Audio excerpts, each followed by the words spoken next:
Bonjour et bienvenue dans cette vidéo des instants autour de la ménopause. Je suis Maïti Trélin, sage-femme physiologiste, coach en métamorphose et écrivaine. Aujourd'hui, j'ai envie de te parler des bouffées de chaleur.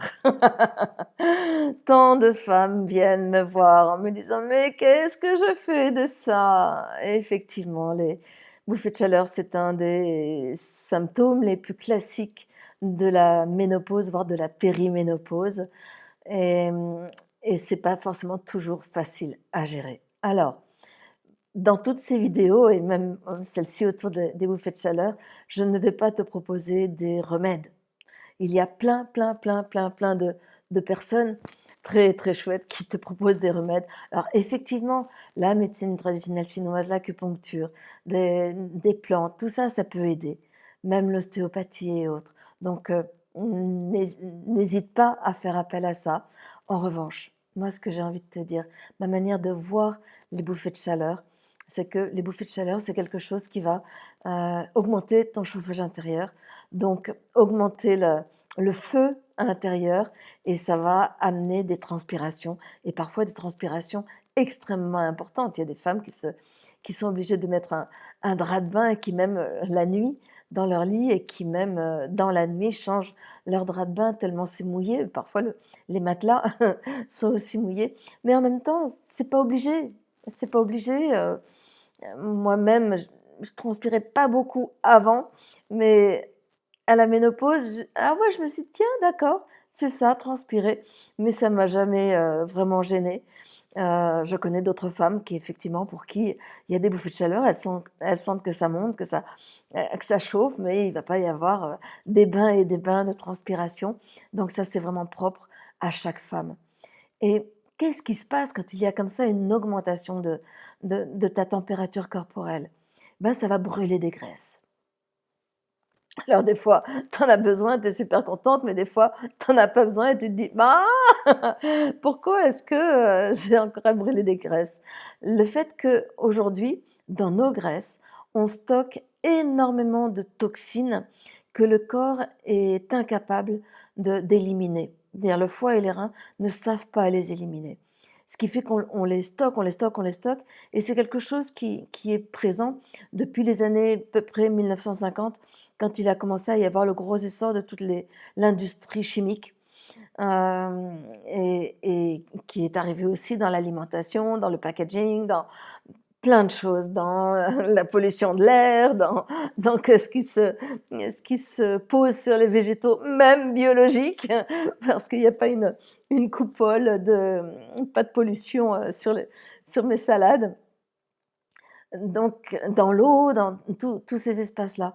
Ce qui fait qu'on même si je suis, heu, que je mange bien, que je veille à la qualité de mon alimentation, que j'habite dans un espace qui n'est pas la ville, qui n'est pas très pollué ou n'importe, je suis quand même de toute manière, je suis confrontée à ces toxines qui à ces toxiques quelque part qui encombrent mon corps. Et à la ménopause, heu, la femme ne peut pas s'encombrer. Je t'en parlerai quand, j'aborderai la notion de prise de poids entre autres. Mais, la femme ne peut pas s'encombrer. C'est un moment où elle va aller à l'essentiel d'elle-même. Donc vraiment c'est: «Comment est-ce que je vais faire du tri dans ma vie, dans ma penderie, à l'intérieur de moi, dans mes pensées, dans ma manière d'agir, dans mes relations, à tous les endroits?» Et entre autres, au niveau du corps, ça se passe comme ça avec: «OK, tu as besoin d'éliminer, tu as besoin d'éliminer, tu as besoin». Donc c'est un grand lavage quelque part de notre organisme que ces bouffées de chaleur et peut-être, je ne peux pas l'affirmer, mais je me dis que c'est peut-être ça. Peut-être que plus tu as de choses à éliminer et plus ça va chauffer et plus ça va couler pour éliminer. Donc tu peux effectivement, bien sûr, te préparer. Moi, j'invite les femmes à se préparer à la ménopause, à cette période qui est un tel, tsunami. Hem, mais voilà, on arrive des fois le nez dessus, sans forcément, avoir pris le temps, avoir réalisé que ça allait arriver si tôt. Mais pour te préparer, ben, c'est comment est-ce que déjà faire attention à ton alimentation, au lieu où tu vis et tout ça pour essayer de diminuer au maximum l'ingestion de ces substances et ça peut être de faire des hammams régulièrement pour transpirer, hammam, sauna, d'avoir du massage, des choses comme ça qui vont mobiliser aussi ton corps et ça peut être aussi de faire pendant un moment lorsque j'accompagnais des femmes, des hommes et entre autres des parents en projet d'enfants pour ne pas que ces toxines se libèrent le moins possible dans le liquide amniotique et le lait maternel, j'encourageais vraiment les parents, avant toute conception. Il n'est pas question de le faire après la conception. J'ai envie de dire, après la conception, la mère a gardé le maximum de toxines pour pas que ça aille à son bébé. Mais avant la conception, bien avant, c'est comment faire ce que j'appelais une cure vitale, par exemple. Cure vitale, c'est quelque chose qui est assez simple par rapport à des jeûnes, des monodiètes qui peuvent être des fois plus délicats. La cure vitale, c'est un mélange entre du sirop d'érable, du jus de citron, du piment de Cayenne et de l'eau. Donc, tu achètes du sirop d'érable, tu achètes du jus de citron ou des citrons bio, sirop d'érable également et, et du piment de Cayenne ou piment tête d'oiseau, comme tu veux. Et ce que tu fais, c'est que tu mets l'équivalent de à peu près 150 millilitres dans une bouteille d'eau, 150 millilitres de sirop d'érable, 150 millilitres de jus de citron, un petit piment tête d'oiseau que tu effrites dans tes doigts. Attention de bien te laver les doigts pour pas te frotter les yeux après, sinon tu vas pleurer comme c'est pas possible.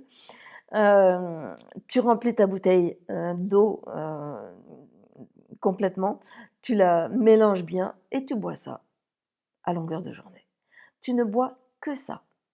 Tu ne consommes rien. Et tu verras que lorsque tu vas refaire ta bouteille, peut-être que tu vas avoir besoin que ce soit plus sucré, donc plus de sirop d'érable, moins sucré, moins de sirop d'érable, plus de citron, moins de jus de citron. Tu vas adapter, que ce soit peut-être beaucoup plus aqueux. Des fois, cette dose que je donne au début, des fois, les gens, tout de suite, ils le font dans une bouteille d'1,50 litre pour diluer davantage. Ça va dépendre voilà, de ce dont ton organisme a besoin. Et, et ça, bah, tu peux le boire pendant 1 jour, 2 jours, 3 jours, 4 jours, 5 jours. Plus tu vas le faire longtemps, mieux c'est. Tu vas te rendre compte que les 2-3 premiers jours, c'est quelque chose qui est délicat parce que ça va te donner peut-être un mal de tête, c'est l'élimination des toxines. Mais après, à partir du 3e jour, 4e jour surtout, tu gagnes une énergie juste merveilleuse. Et puis en même temps, bah, waouh, ça ouvre une fenêtre, tu as plus à faire les courses, plus à faire manger, plus à faire de vaisselle, tu te rends compte que ça libère plein de temps dans ta journée. Donc voilà, c'est un moyen de te préparer. Ça peut être aussi un moyen d'aider lorsque tu as les bouffées de chaleur. J'avais dit que je te donnerais pas de remède, mais ça c'est un petit truc pour aider à l'élimination. Et bien sûr, bah, le fait de faire de l'activité physique, de pouvoir, des choses comme ça va, heu t'aider peut-être au niveau des bouffées de chaleur. Mais surtout, c'est le fait que tu puisses les accueillir en disant: «Waouh, merci». C'est quelque chose qui t'assainit à l'intérieur. Donc c'est un grand, grand cadeau dans cette période où la maladie, elle guette, la dégénérescence, des choses comme ça, le système immunitaire diminue, tous ces éléments-là, ben ça peut être vraiment très, très bien que ça commence par un grand nettoyage. Donc accueille tes bouffées de chaleur, va avec, venir sentir que ça transpire, ben ça transpire, c'est remercie. C'est tout ça qui part de ton corps. C'est toutes ces toxines-là qui te libèrent et t'allègent. C'est comme si, bah, tu vidais énormément de poubelles dans ta maison que tu avais accumulées pendant des années et qu'à un moment donné, tu dis: «Oh j'en ai marre, allez, dehors». Alors peut-être que ces poubelles accumulées, ça sent pas toujours très bon, ça mais voilà, ben, tu les enlèves et là, c'est pareil. Donc quelque part, aie beaucoup de gratitude pour tes bouffées de chaleur, accueille-les. Si elles sont vraiment très, très abondantes, ben, éventuellement, fais-toi aider par de l'acupuncture, comme je disais au début, par des choses comme ça, mais n'oublie pas que là, si tu te fais aider ou si tu essayes de les arrêter, ben, tu as plus d'aide pour te détoxiner. Donc, qu'est-ce que tu vas mettre en place?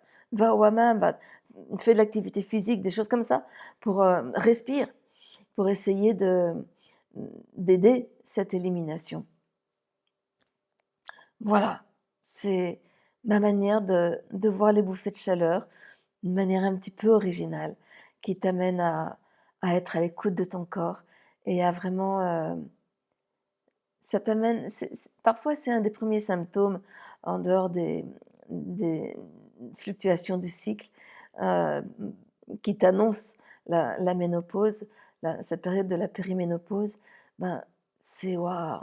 C'est commence à l'écouter en disant: «Oh, comment je m'ouvre à cette période». C'est une tellement belle période pour la femme. Voilà, merci d'avoir écouté jusque-là. Si tu as aimé, ben, like, si tu et partage, c'est un moyen de pouvoir, accueillir, de faire savoir qu'on peut accueillir les bouffées de chaleur et que déjà simplement de les accueillir, ça ouvre les ports, ça détend des choses, donc les éliminations sont plus rapides, plus simples, donc quelque part c'est tu resserres pas les tuyaux, ce qui fait que ça fait augmenter la chaleur. Non, tu ouvres, ce qui fait que ça va couler peut-être, mais pas forcément chauffer autant. Hem, donc ta contribution en likant, en commentant, en posant des questions, c'est aussi un moyen de faire connaître ça, cet autre regard, de partager des valeurs que tu portes et aussi de me soutenir et c'est aussi un moyen pour toi de t'affirmer dans ce monde et il y en a besoin, que tu dises: «OK, ça me plaît, je le dis. Ça, j'ai envie de le partager, je le fais» et ça, ça t'apprend à dans la spontanéité, à dire: «OK, j'y vais» et ça sera tellement important, entre autres, à la période de la ménopause. Donc merci beaucoup. N'hésite pas à laisser un commentaire, à me poser des questions. Je te laisse aussi le lien pour pouvoir me contacter si jamais tu as besoin. Je suis coach en métamorphose. J'accompagne beaucoup, beaucoup de femmes autour de la ménopause et qui sait, peut-être que ça te parlera, mais des fois, juste ma newsletter, ça peut déjà t'apporter beaucoup. Belle journée à toi et merci de ta présence.